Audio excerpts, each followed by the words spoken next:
Applying Islamic principles to clinical mental health care. Introducing traditional Islamically integrated psychotherapy. By series of the authors, actually. This book is written by many prominent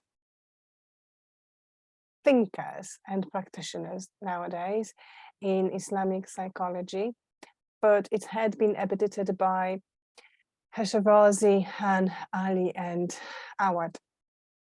This book is full of gems, absolutely beautiful gems for everyone who wants to grow within Islamic paradigms of psychology and self-development, but also for all of us who are practitioners and who are practicing Islamic healing methods. It doesn't matter if you are a tip practitioner or psychotherapist or psychologist, it doesn't really matter. This book is for all of you who like to delve into academics. This book is written on a really high level. In fact, if you anything like me, you will have to reread this book over and over again. That's what happened to me over and over again. Because not only the language that they're using is quite intriguing, your intellect, but also the subjects that they are covering in this book, they're not easy to bite. It is difficult to read, so I need to give you a warning. However, the benefit of this detailed, complicated, mouthful academic writing is that you are going to find out what are the methods, what are the Islamic healing traditions, and what are the practical suggestions with case studies in terms of applying all of this in your practice. Not only that, it's going to be compared to Western methods, and you are giving yourself by introducing this book to your repertoire, you're giving yourself a favor of revisiting the history of Islamic healing on Islamic psychology. We're living in Renaissance of it right now. However, from the 5th to, I would say, 16th, 18th century, psychology had been developed by Muslim scholars. The Western world is silent about it, and in fact, it's hijacking its principles and its techniques, which are documented not only in this book, but in many others. So, so it's actually a good position to build your Islamic identity as well. And in that chapter, there is a chapter about history. You will be introduced to names which you heard of and you didn't heard of. So Ibn Maskawai, he's going to be translated. He's going to be introduced to you from the perspective of developing moral, positive, and behavioral psychology. Ibn Rushd, you're going to get to know how he developed cognitive psychology, and is especially in learning. Al-Farabi, you will understand his contribution to social psychology and methodology in psychology. Al-Razi in psychiatry and methodology. Al-Balkhi, you will find out about him as a pioneer, a first person who ever introduced an idea of mental health to the world, and how he developed further cognitive in psychology. Avicenna, you probably heard about him, but did you study his contribution to mental health, to humanist psychology, and holistic approach to healing? If not, this book has plenty to offer. This book also talks about Ibn Ghazali a lot, and in my opinion, it is overemphasized, over-centered around this book is over-centered around his book Ihya. However, you will learn how he developed mental health in details and how he connected that to spiritual diseases and tazkiyah, something that later on Ibn Taymiyyah and Ibn Qayyim also written and developed that further. You also will learn about Taymiyyah and Qayyim in terms of their contribution to emotional and cognitive psychology. but that is probably the smallest chapter in this beautiful book. Applying Islamic principles to clinical mental health care talks about boundaries, talks about position of therapists, talks about methods of working with cognitive, emotional, and spiritual methods, but also it talks about processes. And this is so important because we're living in the times where we as Islamic psychologists, we are having good understanding of heritage, we have very good understanding of Western methods, but we have good understanding of our methodology, but we don't know how to apply it. We are somehow untrained and somehow still in the process of developing this method. So this book is going to tell you exactly what Islamic heritage and current times have to offer in terms of transforming your approach to your mental health as a practitioner, but also as a lay person. So I think the essence of this book is on page 30, and I'm going to quote it for you because I like quote books for you here. So patient must attempt to gain awareness of the reality of their pathology. So first is awareness, knowledge, ilm, and accepting it, that there is a problem. He suggests, and then it's suggested that the patient must identify the negative inclinations of their sickness, so the consequences, and the triggers, what we call it today. Its sources, its opposites, what secondary benefits they drive might bring, and its causes. So look, this is really holistic approach. We don't do it in psychology. We sort of avoid looking for roots. We don't use methods of opposites anymore. Only few of us will talk about secondary benefits. It's very challenging, it's very bold. Not all of us will do it as a counselors. And patient must attempt to psychoanalyze themselves and conduct deep reflections and introspection in order to identify their internal psycho-spiritual world. So the process of self-healing and self-developing entails identifying the sources of our pathology and the pathways to its remission, and undertake the virtue of reversion therapy. And it is patients' responsibility of rehabilitation upon themselves, since typical rehabilitation of pathology entails adaptation of interventions. All right, so this is it. I mean, I could finish this video just here.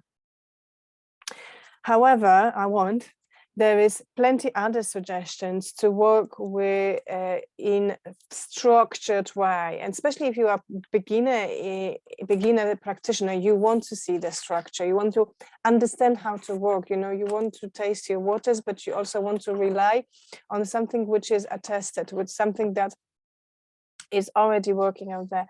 And another method, really close to what Quran talks about, tauba, sabr, and shukr, is method called tahlili, and it relies. There it is. That's how it looks like.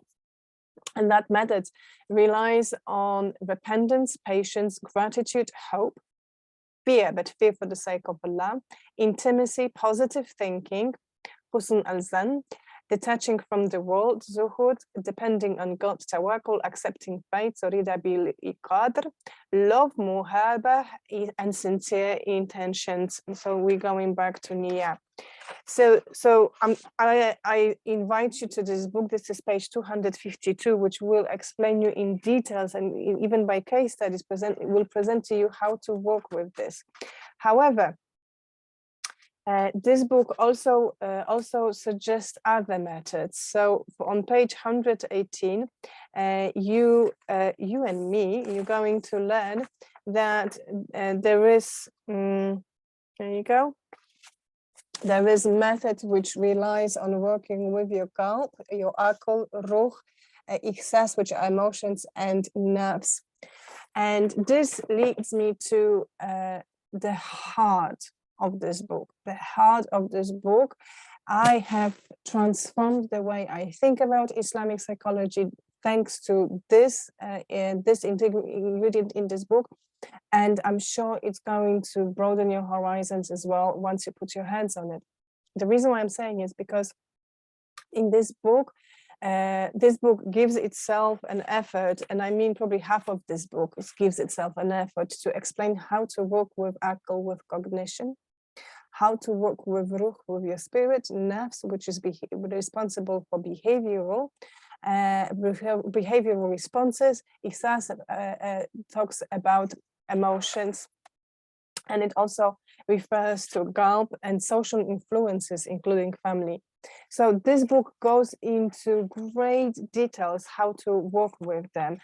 And what you will learn about emotional methods is that it actually dissects emotions from different angles. So first of all, it recognizes types of emotions, and it emphasizes that we have biological expressions of survival, and this is also emotion. We have also emotions which express our needs, and that is also emotion. And we have emotions which express needs, instincts, but also empirical, metaphysical and energies affiliated with divine process. So, that spiritual aspects of emotions. So it's not really easy to work with emotions, but if you understand what type of emotion you're working with, it becomes more doable. It also talks about process of developing your emotions, like identifying your emotion is first, expressing it in a healthy way, and maybe wondering why you don't have methods to express it in a healthier way. It also talks about nafsiani needs, meaning you have to recognize the needs of your nafs before you can talk about emotions, because those two, they work together. And I invite you to explore it whilst you're reading this book. It's really interesting. Evaluation of your nafsiani needs, and also it goes into recommending expression of your concerns. Healthy expressions of your concerns about your emotions. So it's different than expressing your emotions. Okay, and I think what I would like to quote to you here is this beautiful chapter about prophetic way of expressing emotions. Hadith of the Prophet ﷺ stated, "Let the judge not pass judgment over individual when he is in the state of anger," and have generalized this to apply to all emotions. In fact, another hadith of the Prophet ﷺ states, "Intense love of something can blind and deafen," in reference to the impairment of rationality. Therefore, extreme and unregulated expressions, look, they are positive and negative, both have the same rule, are seen as maladaptive. And Abi Talib stated, love your beloved in modernity, for he or she may become your enemy one day, and hate your enemy moderately, for he or she may become your friend one day. So this further illustrates the goal of achieving emotional regulation, meaning that this book encourages you to reach Mizan. And then it also teaches you about recognizing negative emotions which lead to spiritual uplifts. That's really interesting phenomenon, which I like to refer to as transcendence. And it talks about phenomena of us blocking emotions, not really seeing red flags, and then it emphasizes the need to look after our central needs. I'm sure you're finding it interesting already.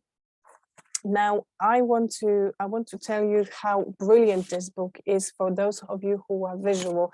This book has has plenty tables like this. And there is a separate table for how to work with emotions, separate table how to work with akal, how to work with ruh and qalb. And they introduce to you emotions which you experience, for instance, as an anger, and then they explain you where is that coming from the position of your need, and that is justice.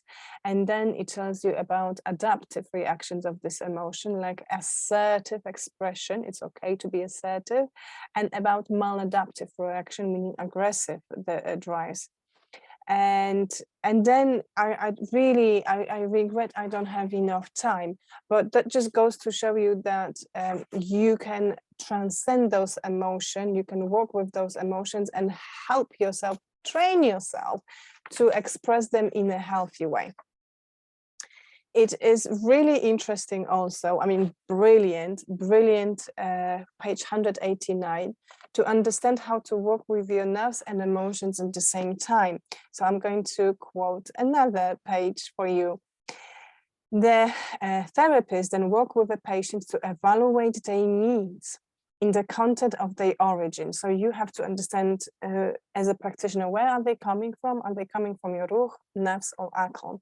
And wherever they can reasonably be acquired, given the social context of the patient. For example, the patient might, this book is written by Americans. In UK, we talk about clients. So I just want to let you know that you will see some differences, some linguistical, and I probably would say ethical differences, depending on where you live. But let me carry on. So, for example, the patient may describe a sense of feeling neglected by their spouse and needing connection. How many of us can relate to that? So, from the Islamic perspective, this is what you want to do. The nafs amara might identify this feeling, propelling a desire for retribution and aggression. So, this book talks about revenge. However, the ruh, the nafs mutma'inna might demand selflessness, patience, and accommodation of the other, and encourage the patient to converse with the spouse, express themselves, and discuss how to balance these competing needs. These needs might also be checked against the patient's moral compass at the level of nafs lawama and potential environmental constraints in meeting them. For example, the patient might realize that their spouse is unable to provide the needs for the connection in the way they desire, such as it is the case where the spouse might have disability or be less developed. Okay, so this actually at that stage of nafs al-amara mutma'inna, sorry, we are able to access something called rahma, that is more the empathy for our spouses. Now, if that is not enough, there is a brilliant suggestion how to work with clients from the perspective of assessment. And if you hear assessment, you probably hate it. And if you are a therapist, you might feel that this is not necessarily what you want to do or how you want to practice. And I completely respect that, and in a sense I can relate to you. However, this Islamic approach to assessment is completely different. You've never came across this, because it brings you back to Quran and Sunnah and Islamic healing methods. And again, you're not going to be disappointed, because this book is full of examples, case studies, and tables. So if you're visual, you have your guide there. You can literally copy and paste this assessment and know how, and then apply it in your work with clients. So because I've spoken about emotions a lot so far, I want to and behaviors, I want to talk to you about maybe how to work with spirituality, with assessment of spirituality. Now, underlying note here is that you don't take assessment once and then you move on. It is subject to multi-intake approach, actually. So to check the client's psycho-spiritual and holistic functioning, this book encourages you to always keep your guards with those suggestions. So for instance, with spiritual assessment, you want to ask yourself a question: does the individual engage regularly in acts of worship? And how active is the individual spirit? Meaning, you know, what can you talk about his nafs? What can you talk about his ruha? What can you talk about his qalb? And does the individual employs another spiritual practices in their life? So, for instance, we have very manual, mechanical 5 daily prayers, fasting, and charity, but we also have tafakkur, which is contemplation, muraqaba, which is contemplation on yourself and the world. Dhikr, we have muhasaba, taking yourself in accountability, and we have tawbah, repentance. So these are like deeper spiritual experiences accordingly to Islamic history. Sorry. Okay, so what this book also will tell you is the experience of therapists within his role, and what are the expectations from the therapist as well. And I really love the chapter about boundaries, because you know you can't apply everything from Western psychology into our practice with Muslims, and you know in Western psychology we learn about keeping the boundary of time, keeping the boundary of contacting, like not texting in between, the boundary of eye contact. However, working with Muslim community, with Muslims, in order for you to attain trust and manner, you sort of need to understand their culture, and their culture is that they are going to ask you to disclose whether you're married or how many children you are, and it's up to you whether you want to do it or not. The fact of the matter is that it is Sunnah to give and receive gifts, and that is applicable also to our practice. It is really rare not to see your clients in the mosque or on the functions like weddings. Sometimes, you know, you are invited to their weddings or to their funeral. That happened to me. And I really like that this book is brave enough to talk about it. I feel it's not enough being said about it, but perhaps others will pick up. Now, as a therapist, you also want to understand, and I really love that about this author, that he and she, they decided to talk about it openly, that we are not here to boost our ego. We are here to work on ourselves through the work as a therapist. So we are required to constantly check with our ihsan.